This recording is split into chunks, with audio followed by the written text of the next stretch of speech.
Hey guys, this is Zombie Joe Knives, and today we're going to be forging a Tanto blade from a leaf spring for the very first Discord community build. If you would like to join the Discord, the link will be in the description.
Since this blade is so large, I decided to grind the bevels in vertically instead of horizontally.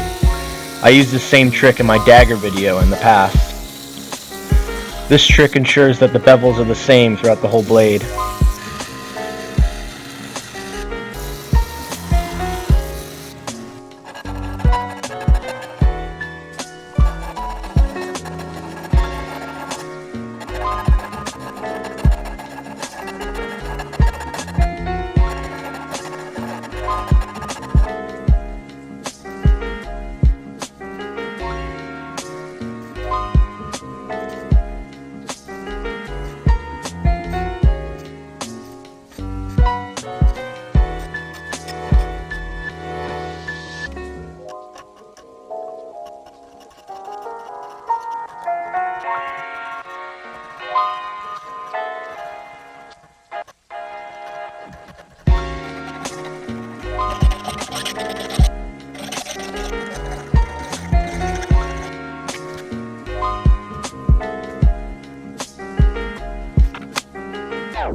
Thank you guys for watching. Don't forget to like, comment, and subscribe. And if you haven't already, be sure to join my Discord server for knife makers.